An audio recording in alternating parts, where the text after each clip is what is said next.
welcome in Big Blue Nation to what is a very, very disappointing and what is going to be very negative podcast today. Kentucky Wildcats lose to the Louisville Cardinals 41-14. Ruined my Thanksgiving weekend. I mean, this whole season has really just ruined my entire end of the summer and fall. What has been a very abysmal season for Kentucky football, the worst that the Cats have seen in quite some time under the Stoops era. I mean, 41-14 to Louisville, of all teams. Guys, what are we thinking? 4-8 on the year. We had so much expectations and promise for this year, even though the schedule was very tough. What are you guys thinking? Yeah, I think this was the icing on top of the season here. I mean, you can cut it up however you want to. This was a bad year. From the beginning of the game, we were watching and there was just fumbles and interceptions, and it was stupid. There was no entertainment there. If you're a Kentucky fan, you're just sitting there like, boy, this is really how we're going to go out to finish up the year against the biggest rival we have. And at this point, we're just excited that we don't have to talk about football for the next however long. That's where the fans are right now, and you can tell like everybody rolled into work on Monday, and they're just not. There's no energy. Boyers, what was your take of the game here? The game sucked. I don't know what else to really say about it. I mean, between Kentucky and our Bengals, I hate football. I don't even want to watch it anymore. But no, I mean, in regards to the game, complete disaster. I mean, what can you say? 41-14, 5 turnovers. Your team essentially quit. They quit early.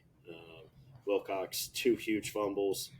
You really only had one impressive drive when Gavin came in, and you cut it from 20 to 7, and then you actually stop them, and then fumbles, scoop and score, game over.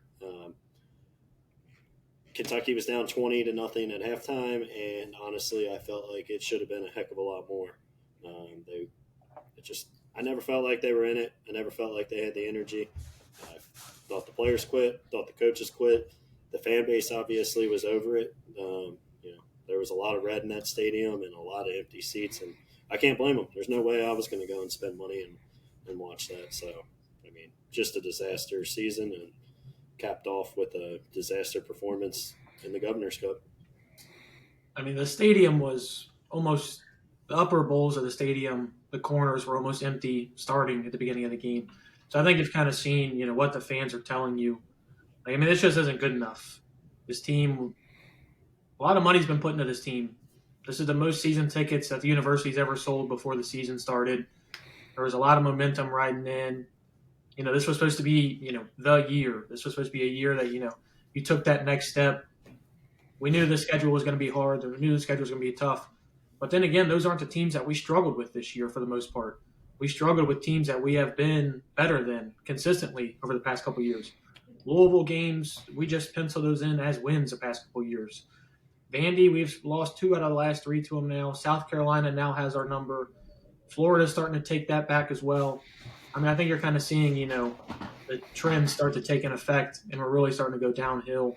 And nothing really showed that more than you get a 15-yard run from Jamarian to start the game, and then another first down run, and you're thinking, oh man, we got this thing clicking, and just stripped right out of his hands. Looks like it was the easiest strip I've ever seen in my life. I think Tyler could have made that strip. Boyers, you could have made that strip as well. Took it from him. And after that, I don't know how Jamarian sees the field in this game. I get, he's a part of the future, but also at the same respect, this was a 4-7 team going into that game. You have guys that have laid it out for the line on you your entire career, like Demi Sumo Karnbe, who was chasing to get to 1,000 yards in his career in this game. I don't know how Jamarian wasn't benched then. He fumbles later, and it results right in 6. Just an absolute dumpster fire of a game. 5 turnovers, like you said. Tyler, what did you think about Cutter Boley in this game? Even though that's what we were looking forward to, and even then, we still didn't get much from him either. What did you think? Yeah, it was. I thought there was going to be more out of him. He just came off of what I thought was a spark of a play of a game against Texas. You thought he would come out and play a little bit better than what he did. If I told you that his QBR coming out from this game was going to be less than, I don't know, 50. Would you believe me? Like, I know it's a big rivalry, but would you believe me if it was less than 50? Probably not. It was 0.8. I'll be honest with 0.8. you. I thought there was a big Cutter game coming. I thought Vince and this staff and Mark would get this staff to be like, hey guys, kind of thinking about last year. We got some of the fire off of our backs with that Louisville win last year. Let's go out here, lay it all on the line. And this team didn't show up from snap one. Cutter did not look great. 6 of 15 for 48 yards passing, 2 interceptions, one of those being in the end zone. Granted, he was running for his life, just like every quarterback has back there. It's just the same stuff we've been talking about week in and week out. And even the bright spots that we saw last week against Texas came crumbling down this week against Louisville. Yeah, and that's my thing. I can't judge Cutter really all season. I think I've told you guys I can't really judge Brock. Like, I don't like. Do I think Brock was good this year? No, of course not. But I mean, this O-line is so bad. It's so poorly coached. The schemes on it. You don't have the right players. You got an O-lineman that didn't even dress for the game. That's going to concession stands during the game. Like, it's a dumpster fire. I don't know. I'm still very excited for Cutter next year, assuming he comes back. Obviously, but as far as this particular game, I don't have any feelings one way or another. He didn't look good, but the offense as a whole has been gross all year. Tyler, and this was really your first year of paying, sole attention to Kentucky football program.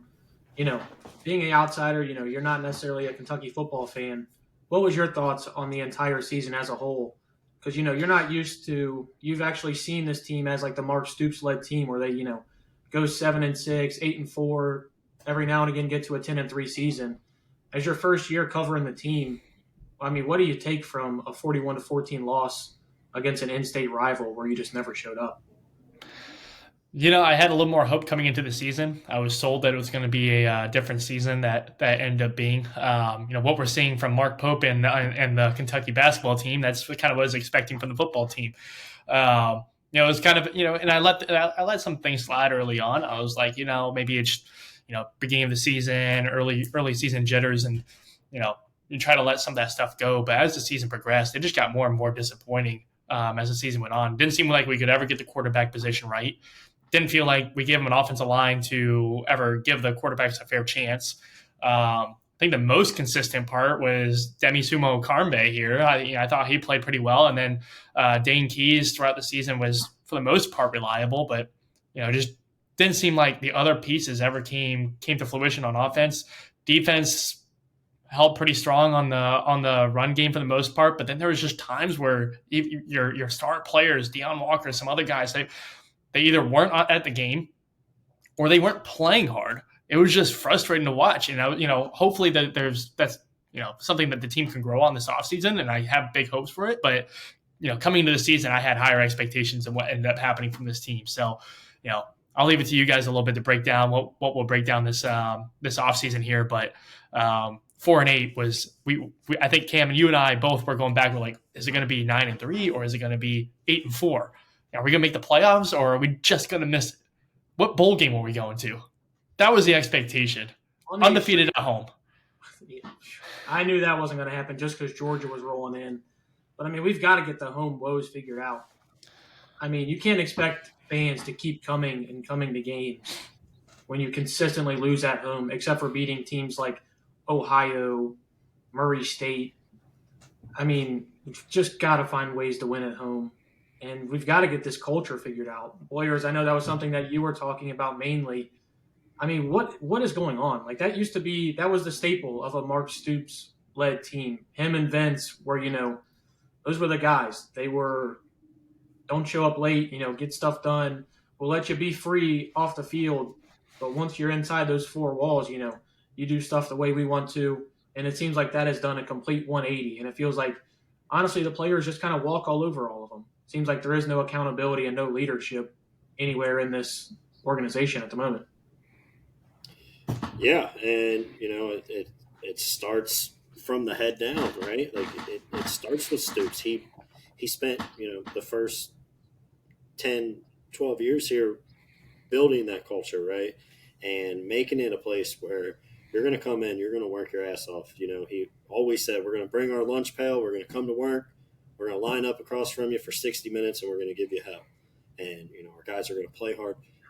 To me, real quick on like the whole season, this team is talented. I don't care what anybody says. There's playmakers on both sides of the ball.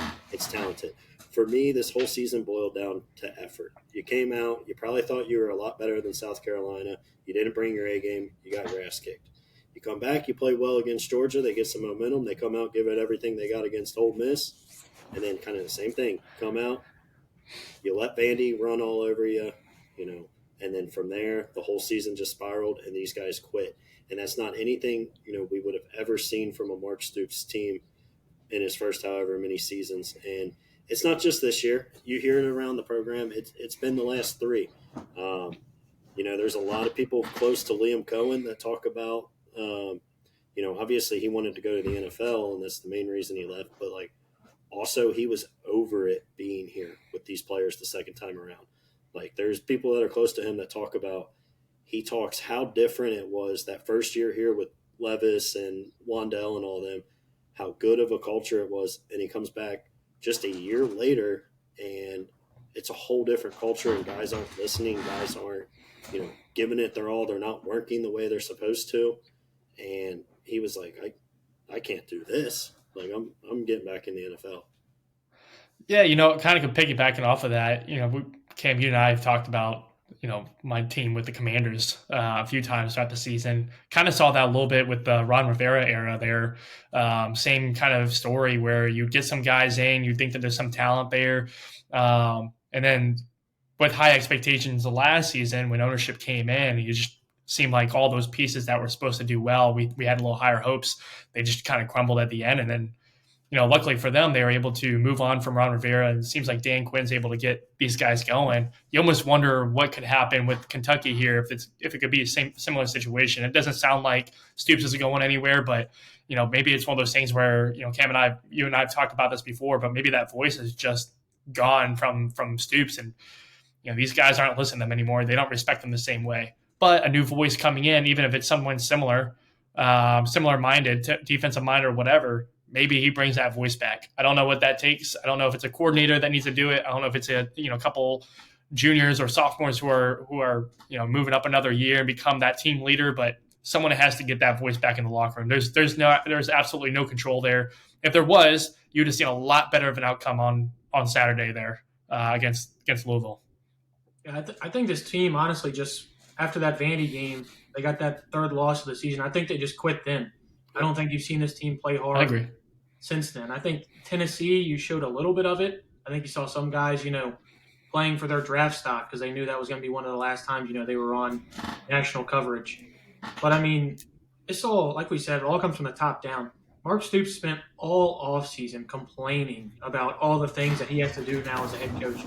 Dude, you are making over $9 million offseason. I don't care how much you have to do. I'll go shovel elephant shit at the circus for $9 million a year if I need to.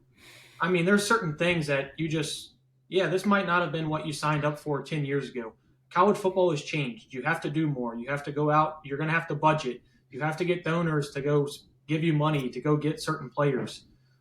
If you want to do it, do it. If you don't let the door hit you on the way out. But, he can spend the whole offseason whining and complaining. And I think you kind of saw that with the team. They did similar things. Think about all the guys that we expected huge seasons from. Chip Trainum, what did he end up with? 14 carries on the season? He ended up being your running back 4 at the end of the year. That was a huge transfer portal get coming from Ohio State. Thanks for that, Tyler. You guys could have kept him up there. Deion Walker, a guy who was a potential top 10 pick, at the very least a first-round pick, was terrible this year. I spent the first 7-8 weeks trying to back him up, trying to defend him, saying, he might have been playing a little bit too much.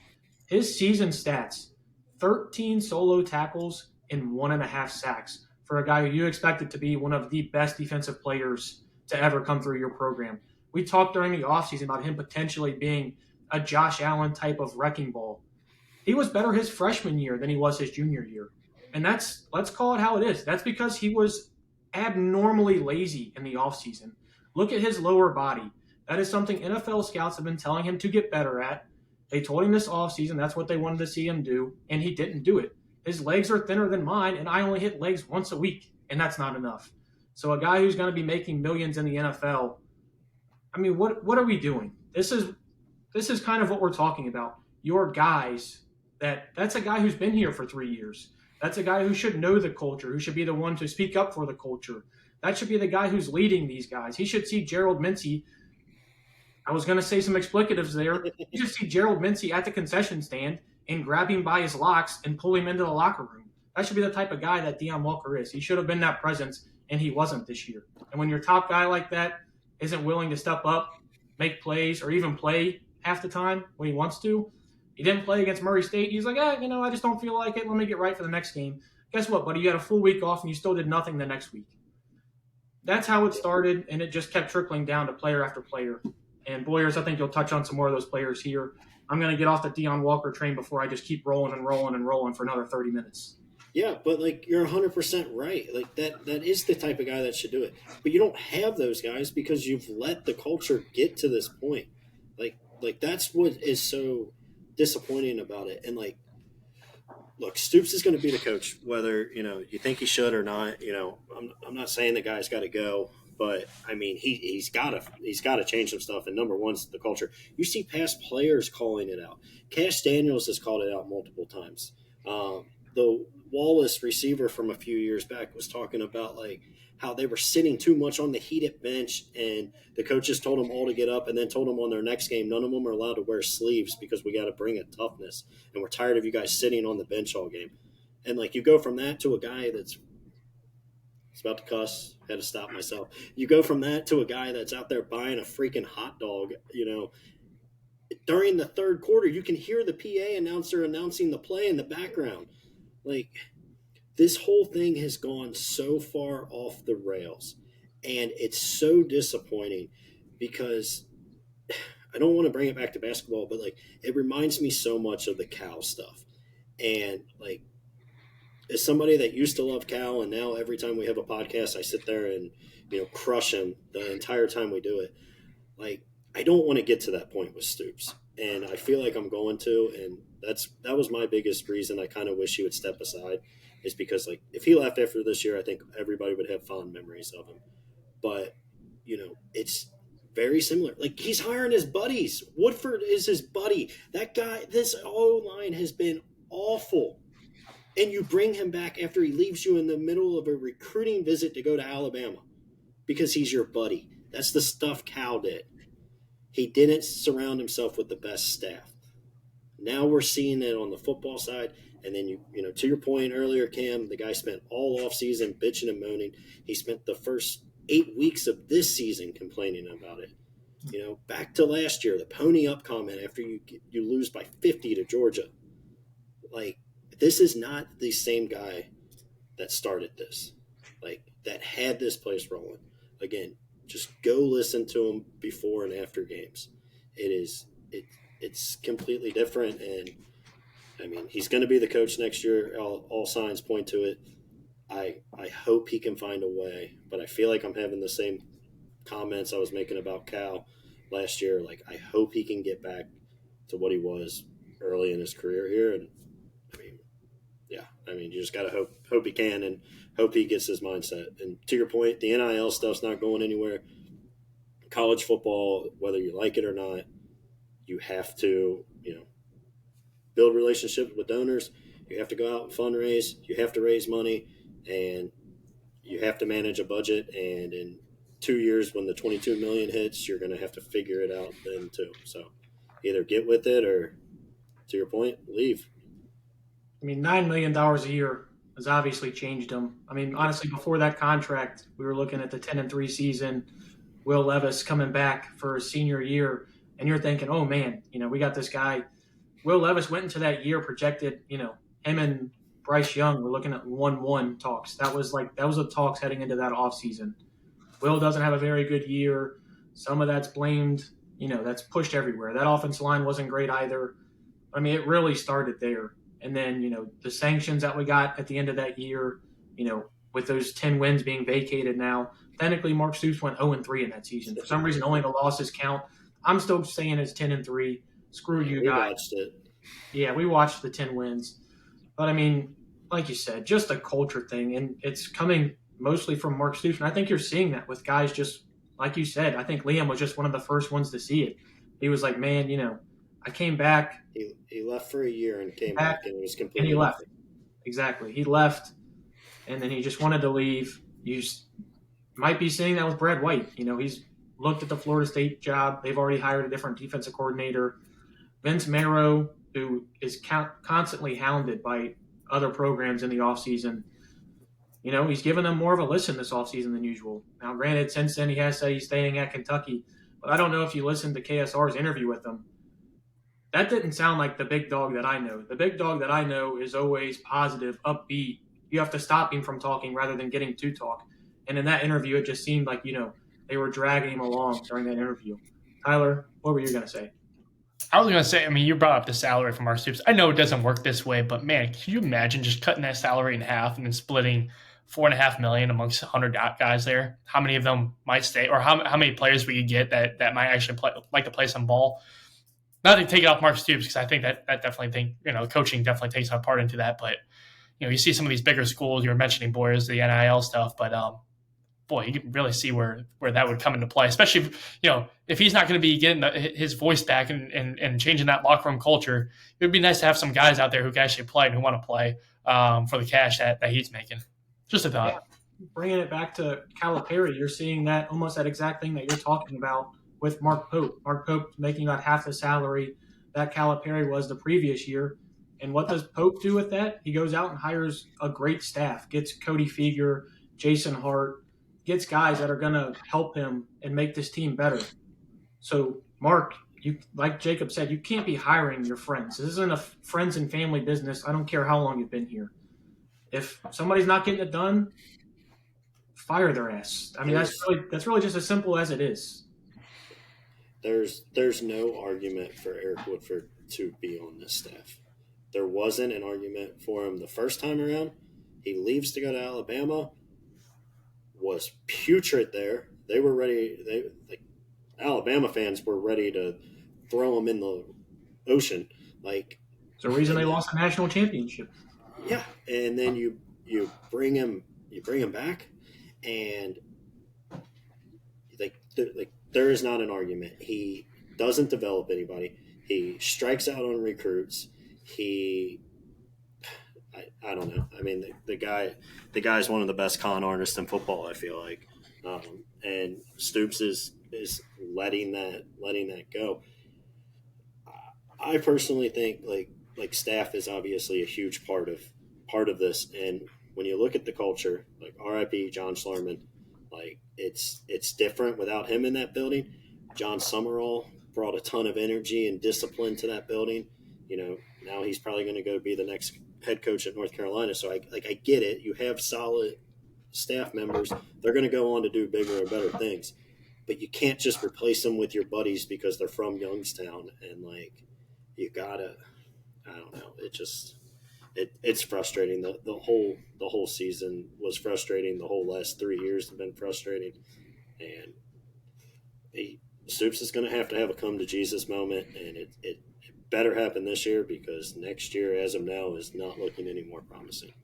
Yeah. Last point before we get to talking about more of the players and how they performed this year. I mean, imagine this staff losing Vince to Louisville and Brad White leaves. He would have to leave. He can't. You would lose half your roster if Vince left tomorrow. You just would. Yeah. And then you would lose over half your recruits. What do you do in that situation? That's exactly why I was very refreshed to hear the news this morning. Barely slept last night. just thinking of the fact of me having to not become a Vince fan. Jacob, me and you have met Vince. I've met him multiple times. I mean, he is he's Lexington royalty down there. People treat him like He takes recruits around Keeneland, and he's one of the most known guys that are going around there. And what other college programs can say that about their tight ends coach? People love him. He's as big as the basketball coach here. Yeah, and that's crazy for how much basketball success that we've had. And Pope played on a national championship team, and he's still as big, gets that recognized as well. But, I mean, let's switch back to the real quick before we jump into players. Just one more point, like on the season as a whole and in the last 3. So what? The last 2 years you win 7 games, right? And on paper, like that doesn't look bad. And there's a lot of arguments out there, people saying this is Stoops' 1 year, since he first got here where you don't make a bowl, he deserves a pass. In principle, I agree. But when you look at it, from where we were when this thing was rolling, what did Stoops do? He starts by, we passed South Carolina. We've always been better than Vandy. We passed South Carolina. You're a better program than South Carolina. Then you're a better program than Missouri. Then you get to the point where you're beating Florida consistently. You get to the point where even though Tennessee was still beating you, there were a lot of seasons where you were a better program. You won more games. You were, continuing to grow. You were playing Georgia tight a lot of games. Obviously they were still national champions, so you weren't going to go out there and beat them. But, you were the team that Georgia said that's the toughest team we play every year. Yep. And, Alabama, you go play them, and Saban's talking about how our guys are more banged up against them.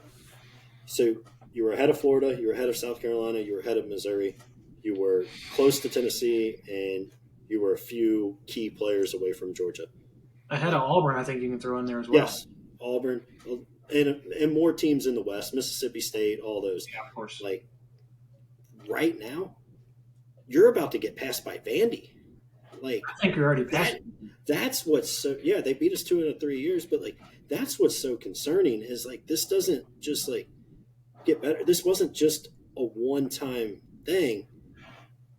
There's a pattern showing that, like, these SEC schools that you passed are all coming past you, and there's a real scenario where if Stoops hangs around for, let's say, 3 more years, you're going to be bottom 2 or 3 in the SEC all 3 of those years.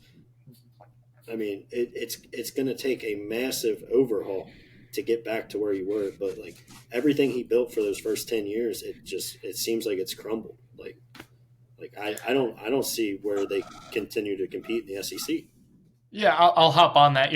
Hop on that train there. Just talking about the team, or talking how Mark Stoops has progressed and how this year has been really a big step back. Look at all the schools that transferred out of the Pac-12 and the Big 12 this year and went to new conferences and did really well. Like I look at Texas, obviously for the SEC. They went from the Pac-12 and they won the SEC. What a huge advancement! I know they won last year. Sorry, Big 12. I know they won last year, and they were successful over there. But that's still a huge jump to go over to the SEC and win that. So many other teams have done the same thing here. Kentucky sits just ahead of the Mississippi State Bulldogs here in the SEC. That's the only team they beat in the conference. It's only because they won one more game, which is one game in the SEC. But they were the worst team in points scored all year. They're near the bottom in points allowed. Their home record stunk. Their away record stunk. There was really no win streak ever. So, that's a huge drop off. But I guess with that, gentlemen, why don't we hop into this offseason here? What do we need to do to get better? That's such a loaded question. I mean, I think we just got to look at the roster and just look at the roster turnover that we're going to have. I mean, before we even get to the turnover, let's just think about we haven't really even dove into the players outside of Deion Walker, really. Think about the guys you needed a lot from this year and you got nothing. Think about the guys who overperformed. I can think of Demi overperformed. I think you can say Dane probably performed right about where you expected, so he probably didn't overperform. I would argue Dane overperformed just from the aspect of how bad this offense was in general. Yeah, I think quarterback play, all that, he still went out and did his thing. So if you put him in a better system, he's probably having a much better year than we think. Yeah, and I think Derek Jackson and Zion Childress are the only 2 other guys that you can say overperformed what you expected from him this year. Pop Dumas Johnson had a good year. That was expected. I think everybody else, and Alex Rayner was a lot better than expected as well. So let's give him his credit. Hopefully, we can take home at least one award this offseason with the Lou Groza Award. I mean, it's bad that we're begging for a kicker award, but God, we need something to go positive for this organization right now. But, I mean, just looking, Brock, I mean, granted, like we said, you can't put everything on him, but you've got to say it was a disappointment coming into the year. I mean, Chip Trainum, you got nothing from him all year. That was a huge offseason addition for this team. That was a dumpster fire. I'll push back on him just a little bit because, I mean, the guy did break his arm before the season started and got hurt right when he came back. So, I mean, the fact he even tried to lace it up against Florida, to me, says something because he could have just sat out and had another year of eligibility to decide what he wanted to do. I mean, Brian Robinson got shot in the leg and had a pretty decent rookie year. I'm just saying. The guy for a running back, I don't think that's the best argument, especially when he was paid a lot to come over. But yeah, I get what you're saying, but he was also only expected to miss the Southern Miss and South Carolina games to start the season, and didn't end up playing until Florida. And then even when he did get back, we were choosing guys like Demi, Jamarian. Even Jason Patterson was playing over him until we decided to start pulling Jason to keep his red shirt going. So, I mean, I would say that was a disappointment this season. Barry and Brown, I mean, man, it feels like the last 2 years have been disappointing. You expect them to take the leap. And I think we're starting to get to the point where you got to talk about this staff and just development problems. Who's the last wide receiver? I mean, Dane is about the last receiver you can think of that is actually developed as a true receiver. Wandale Robinson came in here and he was kind of just that guy. And really, everybody else, it just hasn't happened. Yeah, I would argue it's a staff issue, but for kind of a different point, the point of work ethic, right? Like Barryon is another guy, you heard it all the last 2 years.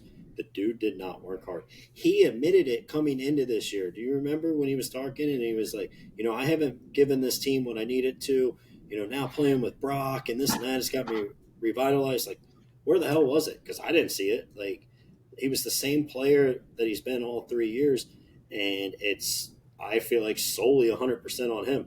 They talk about how hard of a worker Dane Key is. He's the one that got better every single year, seemed like got better every single game. And then you have Barryon who, every once in a while he made a great play, but for the most part was sitting there arguing calls, bitching about not getting the ball, not working in practice, and it showed. Like, he was a non-factor this year.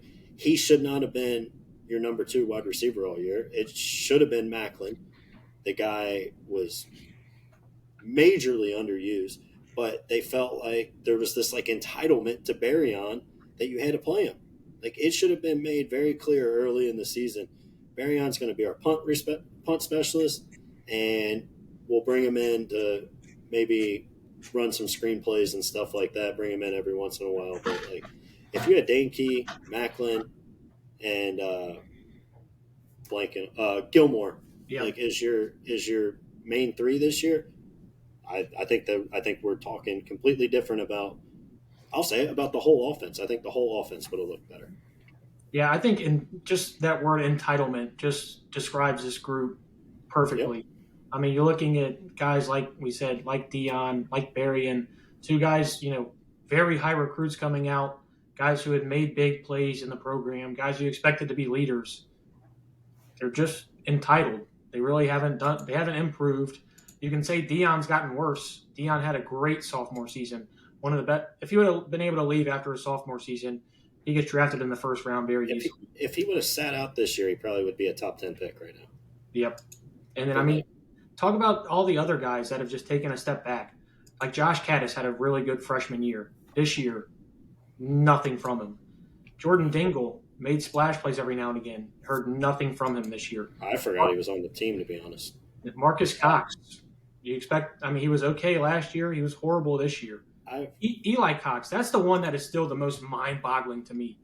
What happened to Eli Cox? He went from an all-SEC center to just being one of the worst centers in the conference overnight.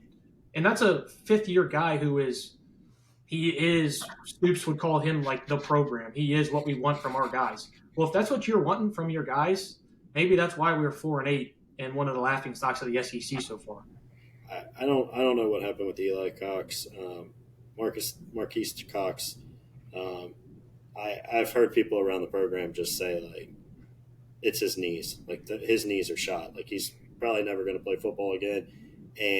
But back to like roster management and construction, and the fact you don't develop anybody behind him because you have a terrible offensive line coach. You don't have anybody else to put out there. You're rolling a guy out there that like is telling you he cannot move, he cannot make the plays that you need him to, but he's still your best option because we can't recruit and develop O linemen anymore. Couldn't agree with you more. And I think that shows by going out and getting a guy in the transfer portal who had already been a part of 2 programs in Gerald Mincy. Disaster. I mean, this Gerald Mincy is everything that was wrong with this Kentucky football program this year. The guy barely played, was awful when he did play, gets chosen over by a redshirt freshman. Redshirt freshmen don't play on the offensive line in the SEC. That doesn't really happen unless you just are that good. With who Malachi, are the ones that have, like, for us? Like, it's very rare. What, I think Landon Young played a little bit, and I think Drake Jackson. Jagger Burton did a little bit too, but I mean, even him, he's taken a step back as well. I mean, Malachi Wood was thrusted into action just because of how bad Gerald Mincy was. And that was a guy, again, talking about transfer portal, another guy you spent a lot of money on in the transfer portal. And this buffoon is, during the game against your rivals, going out and getting something from the concession stand. This is an SEC program. Go back to the locker room. I guarantee you there's a bunch of food in there. Like, what do you think he was getting from the concession stand? I mean, it's $3.35. I'm sure after he went to the concession stand, he was probably like $3.45. I mean, good God, this kid's got no work ethic. And on top of that, you screwed over the entire program, the entire season. Now you're just going to make it get one last gut punch in before you leave? See, that's what it felt like to me. It wasn't obviously he doesn't need to go to the concession stand. There's all kinds of stuff in the locker room for him. Like, it was almost just I'm doing this because I can and because, like, the staff has no control over me. Like, how about take your jersey off? How about make it that simple? Guess what? You're so bad that people aren't going to recognize you out in the stands. It's not going to happen. He probably could have sat in the stands and not gotten noticed if he would have taken off his jersey. But no, this absolute clown decides to wear his jersey in the middle of the third quarter to the concession stand. And I'm glad whatever fan it was caught it. And unfortunately, there's really nothing that we can do about it now because he is a redshirt senior that's not going to be a part of this program. Wow. But boy, man, I wish this guy was a part of this. I don't even know. He's just been an absolute disaster. And all these disasters that we're just talking about, that's just the offensive side of the ball that we've talked about. We haven't even gotten to the defense yet and what guys have underperformed and what guys didn't perform to that. Tyler, you've been on the Deion Walker train. I tried to, halt the train a little bit. Start talking about Deion a little bit and what you thought there. Yeah, look, again, coming to this season here, I was told that Deion Walker was maybe our best guy on the team, and I kind of gave him the thought that he's going to be the Aaron Donald of the team, very big guy, dominant force up the middle, not going to let many run plays, maybe disrupt the pass game a lot, and I just didn't see it. Yeah, I mean, I just didn't see it. I was genuinely surprised, and in some senses, I'm like, I wonder if this guy is going to get drafted. I know he was projected to be a first round pick this year or for next year the way he was playing, but it just makes you wonder if his draft stock dropped, and if it did, how far, if he actually does get drafted, and we'll see what goes on from there. I think for me anyway, if he were to come back in any way, I'd be like, hey, you got to step up and play some ball. Otherwise, we got to find someone else that can play. I have no idea how much he makes in the NIL, but there has to be some other people who are willing to take his position and play in the SEC and play at a high level. That's a lot of film that you're putting out there against top talent in the conference, and he just didn't do it. There's a lot more. I hate to refer to someone like this, and I know we did it earlier in the season out of frustration, but he reminded me too much of Albert Haynesworth than Aaron Donald. And I feel like the way he was projected to come into this season, I felt like he should have been more Aaron Donald style or Chris Jones style, or whoever else fit in a name player here. He should have been one of those guys and not the other way around. Yeah, I couldn't agree with you more. Jacob, you got to watch Dion as well as I did all the year last year, causing havoc. What kind of expectations did you have coming into the season for Dion, and how disappointed were you in the season that he gave us? I mean, same as everybody else. You watched him as a sophomore. Like Kentucky didn't get guys like that. Like he was a freak, and he was so damn talented. And you heard every coach we went up against, every single one, when they were talking about Kentucky, what were they talking about? We got to find a way to slow down Dion Walker. Like by the end of this year, like, coaches weren't even game planning for him. They know he was going to take plays off. They know he wasn't going to play hard.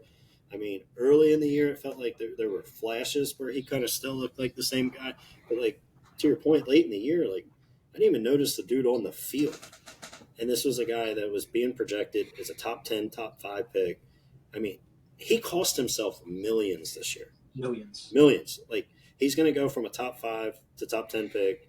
He's still going to be drafted, but right now he's looking – they're saying he may sneak into the late first, but most likely second round. But, like, I don't know what the exact number is, but between pick 10 and pick 40, like, there's a lot of money that, like, he left on the table, and it was just simply because of work ethic and discipline and not giving it his all.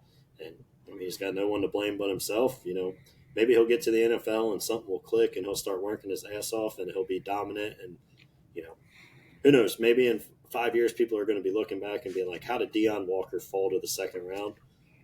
But I don't know. Like, he's got all the talent in the world. Same with Barryon Brown. Like, if those two just came out and worked, like, this, they could both make a ton of money in the NFL, or they could both be they could Barryon could never play in the NFL and Dion could be out in 4 years. So I mean, Dion, the saving grace for Dion, if he does get drafted in the NFL or to be in the NFL, and let's say it's even like a third, fourth, fifth round pick for that matter, he'll go into a program that is getting paid a lot more, and there's going to be a lot more money involved, and there's going to be higher expectations. He's either going to have to perform, or if he doesn't, especially if he's not a first or second round pick, he will get cut. They won't keep him around. They'll move on to the next guy. They'll find someone off the street and they say, hey, this guy can play a lot better. We only have 53 spots. There's not 120 spots that we can fill here on the roster. You're just going to go. Luckily for Dion, NFL draft, 90% of it is about projecting what they can do in the next level. And when you look at him with the measurables, 6'6", 350, with movement skills like he does, I don't see any way, especially with the combine, I don't see any way where he slips out of the third round just based on talent alone. I think that's minimum the floor. I'd honestly probably say mid to late second round. I mean, you saw a guy kind of like him in T'Vondre Sweat, who had a DUI in the offseason, get drafted 37th overall by the Titans. So I kind of think that's probably where his floor is at, especially with how much the league needs defensive tackles. Right. But we'll lay off of Dion Walker, because all that being said, I'd still love to see him in stripes next year, because boy, do we need help up the middle. So I can't say all this and then want us to draft him. But let's talk about the defense side of the ball. How many guys we're just going to be losing being seniors? Max Hairston, redshirt junior, he'll be leaving. Trayvon Ripka, senior, he's gone. Octavius Oxendine, senior, gone. Dion Walker, we talked about, gone. J.J. Weaver, senior, gone. Derek Jackson, senior, gone. Optimus Johnson, senior, gone. I mean, Zion Childress, Christian Story, gone. And then, I mean, I know it's not saying much, but having a great kicker in the SEC never hurts either. Alex Rayner, also gone. Look at how many guys you have to replace. And did we see that many young guys step up to where you feel confident about that next season? No. And real quick before I make my point on the defense and roster for next year, one guy I do want to give a shout out to is J.J. Weaver. Like he is a guy that all the stuff we've talked about, like the culture and this and that, like he's kind of the guy from like the old regime almost, like that dude embodied what it meant to be, a Kentucky football player. They said he sat on the field after the game for 30 plus minutes when everybody was off the field, and he sat there and looked like someone just killed his dog. Like he couldn't believe he just played his last game for the school. And like I just wanted to give him a shout out. Yep. There were times we wanted more from him, but I think he gave you everything he always had, and he was just a guy that worked really hard. But to the point of the defense for next year, like it's obviously got to be a whole new group. To your point, there's no young guys you feel overly confident in. And not only that, Kentucky's got a scholarship problem next year. Like, I don't know how many people really pay attention to it, but scholarships are going to 105. And they already have too many recruits, too many players, and like you haven't even touched the portal yet. So you're going to have to ask a lot of guys to leave and then go try to fill almost a whole defense out of the portal. It's messy, and they're gonna be in trouble next year. And I mean, obviously you got to go grab guys from the portal, but I just don't know how many spots you're going to have available. I mean, do you? It's tough to say, but with how much they've been swinging and missing in the transfer portal as of late, I mean, how confident are you guys that they're going to be able to pick guys out, talent evaluate? I mean, really, the only transfer you can say that was, kind of like a hidden gem that they brought in that helped was Zion Childress. Zion Childress was amazing for this team. I mean, yes, Pop Dumas Johnson was very good for this team as well. But I mean, that was kind of expected. This guy almost won, the Butkus Award, 2 years prior. I'm not sure how much I can put my faith into this, staff to be able to evaluate talent in the transfer portal, and I'm very concerned for that this offseason. I feel like this year, like obviously there were a lot of misses with Mincy. Brock wasn't what you wanted. But, I mean, I still feel like they, for the most part, have done pretty well in the portal. I'm blanking on his name. Who was the guy that left last year that originally came from Ole Miss, played 2 years here? D lineman. Just throw me on the spot, and I don't got the answer for it. Sorry. I got so many names running through my head right now. Like he was one of your best defensive players for 2 years. Dumas Johnston was probably your best defensive player, most consistent at least all year. And then I know they missed on some on the offensive side of the ball this year. You have to. Like, at the end of the day, whether you feel confident in the staff or not, like, this is the era of college football. If you do go hit home runs, like, at the end of the day, it is easier to rebuild a roster now than it's ever been. But, if you're striking out and then you're going to lose, all those guys you just mentioned on defense, you're going to lose a lot on offense. You're losing Macklin. You're going to lose Dane Key to the draft.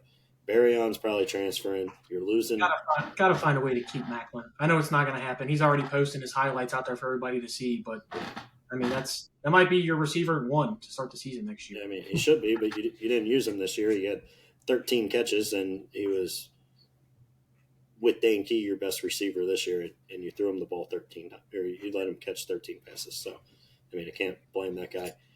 There's a lot of chatter from Ole Miss fans about Wilcox.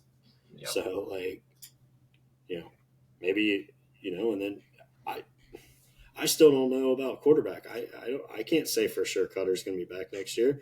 If he looks around and this O-line's as bad as it was this year and he's losing his top 3 weapons from this year, like, there's a lot of schools that would take Cutter Boley. So, I don't know. It could get ugly. I believe, Jamarian might have to be, option number 1 to keep on this team when we're talking about retaining guys outside of, like the long shots like Deion Walker and guys like that, and Jamari Macklin, because, he's already throwing his stuff all over Instagram. Even I saw his highlights on TikTok. I mean, this guy's advertising himself everywhere. And this was a 1,000-yard receiver the year before he came here. We only gave him 13 catches this year. With the loss of losing Marquise Davis, the 4-star running back, our highest-rated recruits in some, flips to, Missouri. Yeah. SEC rival. Lose him. You've got to be able to find a way to keep Jamarian, because I was really looking forward to seeing what Marquise Davis could do in blue and white, but we're going to have to learn how to stop him. Now he's in the ugly gold and black. Yeah. 1 point real quick on him. Like, that's a guy you've had locked up for over a year. Yeah. Like, and then you lose him at the last minute. 3 days before signing day. And then, I know you kind of crushed his brother a little earlier, but to not get that guy here, that guy committed back in the spring. both of his brothers played here. Like, how bad does it got to be for that dude to be like, I'm not going there. Like, I'm going to go to Clemson. And, I mean, he had offers from over 20 schools. So, like, he's obviously an O-lineman that people want. And then you can't get the guy who the other two members of his family were in this program after he already committed. Like, it's a horrible sign. Do you think that says anything for the future of Josh Caddis? I mean, we have young tight ends Yeah. behind him in Willie Rodriguez, Kamari Anderson, and one of our highest recruits now, Michael Skinner, also a projected tight end. Do you think that has something to do with it, or do you think it's solely just Tucker? I mean, I don't think it has like to the aspect of like him wanting to play with his brother and like thinking his brother's leaving. Like, I don't think that's necessarily it, because it's not like Josh Caddis is going to be getting looked at from Clemson when he leaves here. But I do think like he's probably gone, and there's probably a lot. Like, it just, everything sounds toxic over there right now, which, was not something we ever had heard really before this year. And that I do think may have had an effect on it. If Josh is telling his brother, all these behind the scenes stuff, he might be like, yeah, that's not the program I want to be a part of. A name you mentioned that I think we need to talk about is one of the guys like they have to lock down, Willie Rodriguez. Like, that dude I think can be a stud. He showed flashes this year as a true freshman. If you can keep him and Cutter, like, that's obviously huge. But he's another one I think you got to really prioritize hanging on to.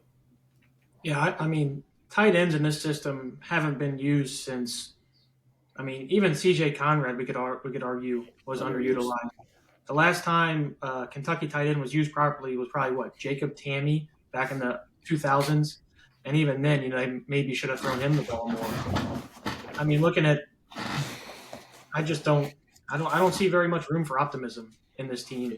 Willie Rodriguez, kid's got to learn how to block. That's the only bad thing is you see him make like 3 or 4 bad blocks in a row, but then you see a check down where he takes it for 25 and looks great after the catch. One thing that I will always hold against Willie Rodriguez is, I go to the Vandy game, I sit outside for 15 minutes, get an Uber straight to downtown trying to drink my sorrows out. You know who beats me there to the bars? Is Willie Rodriguez. The kid's 18 years old, beats me to the bars after a giant loss that most people should have just been home. But I think that kind of talks about, the toxic environment that's showing up. You think you see a guy like Josh Allen, Drake Jackson, Logan Stenberg lose to Vandy, and the first thing they're thinking about is going out and partying afterwards? I think that kind of speaks a little bit to the culture as well. But I do agree we have to lock him up. I'm more worried about their fake IDs. Think about how different the culture is from, a guy like Josh Allen goes and plays in the Citrus Bowl after being a projected top 10 pick. Nothing to gain from that game. It's not like, he went out and played great, but like it didn't improve his stock at all. The only thing it could have done was he gets hurt and falls in the draft. And like that guy wanted to go out, play for Kentucky one more time, goes out, gives it his all, plays his ass off. Like, if this team made a bowl game this year, like, do you see any of these guys like going and playing in it? No. Absolutely not. Deion's not playing, that's for sure. No.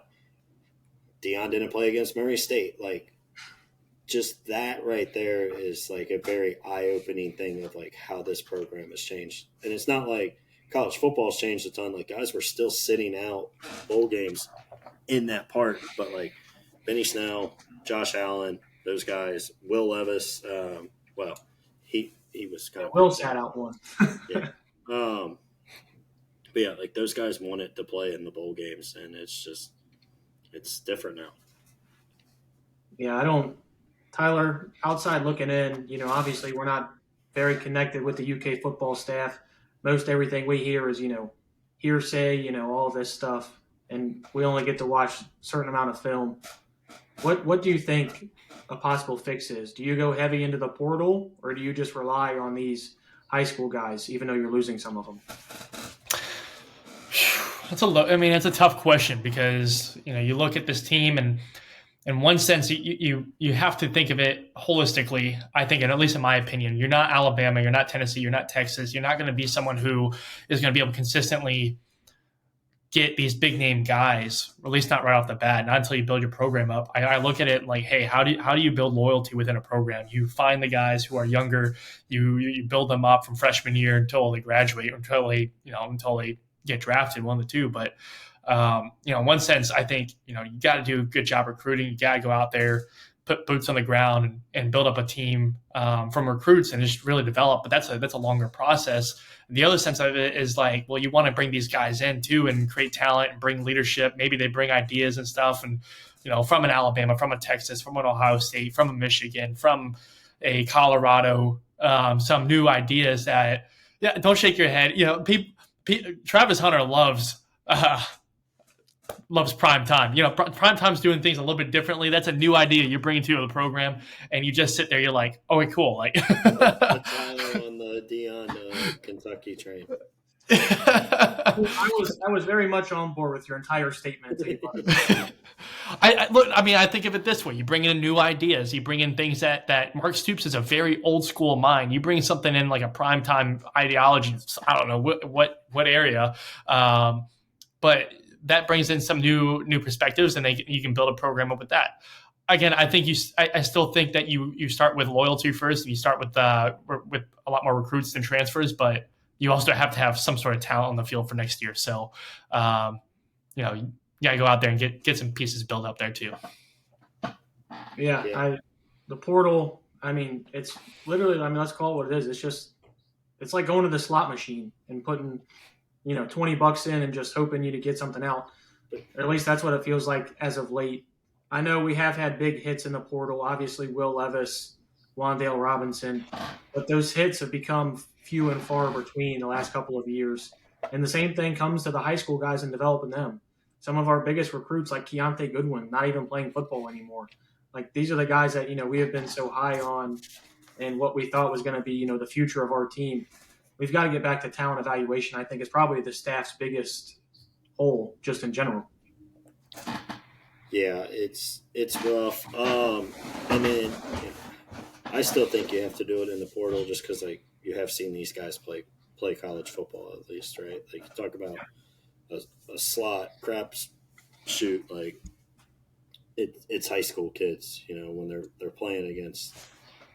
It's not like basketball where you're watching the top guys all play against each other in AAU. Like, you're watching them all play at a different level, and you're hoping they're good. Now, obviously, we got to have better talent recognizers and also developers when it comes to these young guys. And that's back to my point of Eric Woodford. Like, the guy hasn't done anything with any young linemen. When he was here 2 years ago, he wouldn't even play the young guys to kind of get them reps. Like, that was one thing Slorman did very well, was constantly rotating those guys in for snaps when he could to get them developed, to get them ready to go. And Woodford didn't do any of that. I don't know. Like, I feel like 90% of this could be fixed for better if you would have a solid O-line. And I don't foresee that happening just because I don't think we have the talent on the roster now. And when the really good players hit the portal, there's going to be a lot of really big schools that are going to want to pay them a lot of money to go there because everybody needs O-line help. So I don't know. I don't see a fix. I do want to ask you guys, just thoughts on Bush Hamden and kind of, Stoops said he's not making a change. I agree. I don't think you can, be on your sixth OC in 6 years or whatever the hell it is at this point. But just want to kind of get your guys' thoughts on that. It's so hard to judge what Bush did this season because you watch plays develop. Yep. Once, Brock, Cutter, or Gavin are on their back, and you're like, oh man, that was actually open if we just had 2 seconds to block. But then again, you are the offensive coordinator. You have to make adjustments. It seems like we never made those. So from that perspective, I wish he was better at in-game adjusting, stuff like that. But, he also just got dealt a bad hand. He came in very late to the season. Brock wasn't the guy that he wanted for this offense. That was Liam Cohen's guy. Look at the offensive line he got dealt. That's, 5 of your 11 guys that you're playing every single snap. So I think, you just have to give Bush another year. There's just I don't think there's any way, unless there is some big name out there that becomes available that is going to be able to get the job done and you feel better about, I don't think there's any way you can fire Bush or move on. But I do think they should go out and try and get quality guys behind Bush. That way, say middle of the season, it's not going well, you can say, hey, we're going to switch play calling duties, stuff like that. I think, like you said, just got to get the staff better around them. There's going to be more intelligent, more football savvy guys, and you got to have just more of them. Tyler, what do you think? Might be a little expensive, but Chip Kelly might be out there. We're good. I watched that Michigan game. I'm okay. I mean, have you seen our team all year? Come on. He would be an upgrade. And our team on a Kentucky podcast.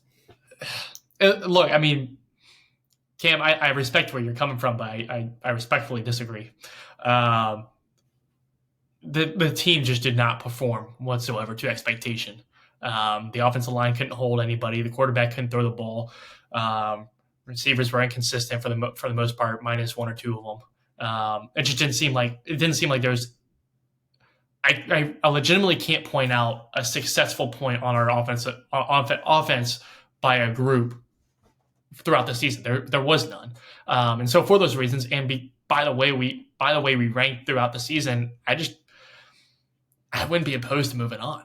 I know it's tough to say, and you want to let people grow and whatever. If it would be different, I would say if he was middle of the pack in some of these categories, but it just wasn't. We're talking about people being ranked and getting the ranking of like 10 or below in these stat overalls. It was just terrible. Cam, you talked about it a couple times about how a couple of our offensive linemen who were just terrible this year. You can't have that kind of regression and keep a guy. I think you got to move on, but if he does come back, hopefully we get some better results. But I would take my chances with someone else. It can't get worse, right? I believe you kind of just like made my point for me, but in a different way. I think that's more of a Jimmy's and Joe's conversation rather than an X's and O's conversation. And you're putting a lot on the OC versus position coaches. Each one of these position coaches, like the OC is not going to have much to do with how the offensive line is performing. He can scheme it up better to give better protection, but the entire year we left in, the running back chipped a lot this offseason. We left in extra tight ends to block. From an offensive coordinator perspective, that's really all you can do, or try and run quick game. Our fans got so mad in the early season because we ran so much quick game, and I think you realize why we did. We tried to run a regular offense against South Carolina. Look how that worked. Dylan Stewart became, freshman of the year just based on that game. So I hear what you're coming from, but I kind of feel like you more made your point for me. Let's see what Jacob has to say. Yeah, I'm going to disagree with Tyler and agree with you, Cam, but almost kind of for a different reason. At some point, we can't just blame every OC we have. I get it. The offense doesn't look good, but it's got to come from the top down, in my opinion. Every OC we have here looks better when they go somewhere else. That's a problem. Shannon Dawson is the OC at Miami and just had Cam Warren look like a potential Heisman if it wasn't for Travis Hunter and Ashton Genty. That dude, we couldn't stand, ran him out of here. Eddie Gran worked so well with Mark Stoops because he did what he was trying to do. And, even those teams, you were winning, 7 and then the 10-win season, but it was due to defense. And then you get Liam Cohen, who, after last year, there were some fans that were kind of ready to get him out. The offense didn't look great. That guy's going to be a head coach in the NFL either this year or next year at the latest. He's killing it. Scangarello's back in the NFL. At some point, he just got fired after the Bengals were Raiders. That's true. Yeah, I get what you're saying. He'll be back. At some point, we have to just stop blaming it all on the OCs. We've talked about it. Tight ends don't ever catch footballs in this offense. Is that an OC's fault at this point, or is it the OC's fault? Yeah, at some point, one of these guys had to have an idea to throw the tight ends the football. There's something coming down, and it's either a development issue or it's just an overall principle issue, which that's where I lean with Stoops. He's telling them, keep your tight ends to block or whatever the case may be. But, he's definitely handcuffing these guys in some way, shape, or form. Again, it just can't be every single OC's fault that the offense is bad. And, you made a good point, Cam. Like, Bush got here late. He didn't get a chance to get any of his guys here. This offense wasn't built for what he was trying to do. Like, the guy was very successful at Boise. And I guarantee you, if we fire him and he goes back somewhere in the Mountain West or wherever, he'll look very successful again and get another SEC job down the line. Like, it's just how this goes. And that's what's damning about it. But back to earlier, like, Stoops has to have a come to Jesus moment. Like, that's got to be part of it. You got to turn over the offense, and definitely we got to get him some more talented players to kind of fill the gaps in there. To be clear on both of your points, because I know you both disagreed with me, I put the responsibility on Mark Stoops first and foremost, but then I push it down. If Mark Stoops is staying, then you have to push down the next guy. I do take a top-down approach, so that's why I put Bush Hamden on a hot seat here. I know it's only been a year. I know you guys talk about the revolving door, but that's where I'm at with that. You're also in the SEC with all these other powerhouse offenses, and you're performing the worst. I mean, there's some responsibility that has to be set there. If you guys think that there's another year or two that needs to go through before you can make that decision, fine. But I feel like I feel differently. Yeah. I mean, to your same point there with the powerhouse SEC offenses, we play those same powerhouse SEC defenses week in, week out. Played 5 of the 7 best defensive lines in the country just this season alone. Texas was the best defense in the country with our O-line. Yeah, I get what you're saying, and I'm not like full on Team Bush. I'm just saying you can't just keep cutting the axe anytime something goes wrong. And I think if you had seen this for the past 6 years, kind of like how Jacob and I have, you might think just a little bit differently. But I do understand where you're coming from.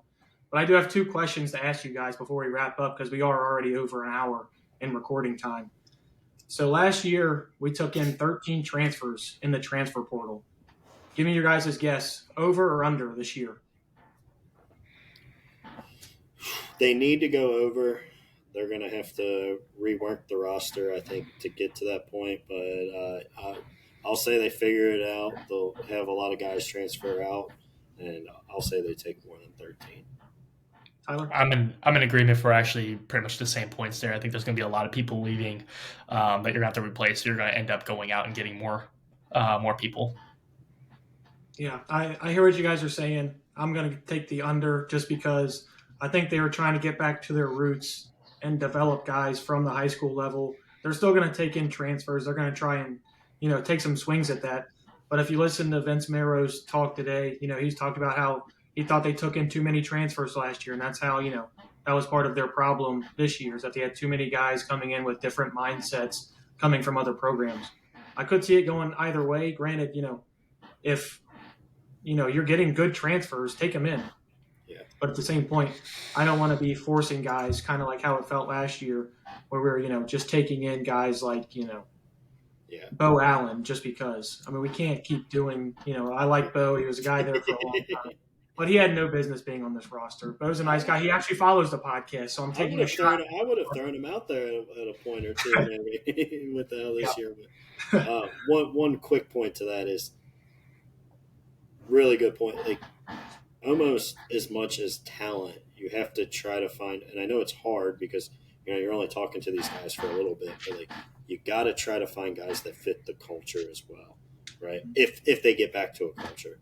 But, like, you've got to try to find guys that are going to fit in with that.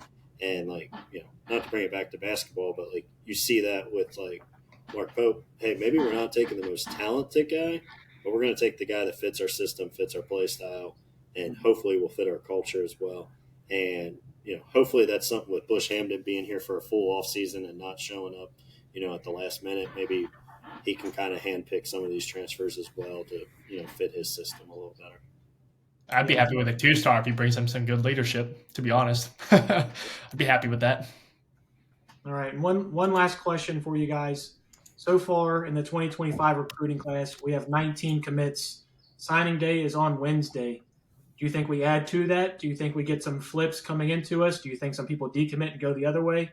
Over, under 19 guys coming in this class. What do you guys think? I think it's more like – God, this sounds bad, but I think it's more likely you get more decommits than you get more flips. So I'll say they lose another guy or two. I don't know who it is. Knock on wood. I hope they don't. I hope they can keep, to your point earlier, this class has fell down to now ranked around 30th. You can't really afford, if you're trying to build on the young guys for the future, you can't really afford to bring in the 30th best recruiting class. So knock on wood. I hope they keep them all, but if you made me pick them, they go under. It's a tough take. I'm going to go over, and I don't feel good about it, so don't hold this against me forever. But I'm going to say over, and the only reason why I say over is because there's going to be a lot of holes opened up for a lot of these guys, and there's going to be potential and opportunity for them. I just feel like there's going to be one or two people who might flip and come to us for next year with the hopes and aspirations to play as a starter in the SEC sometime.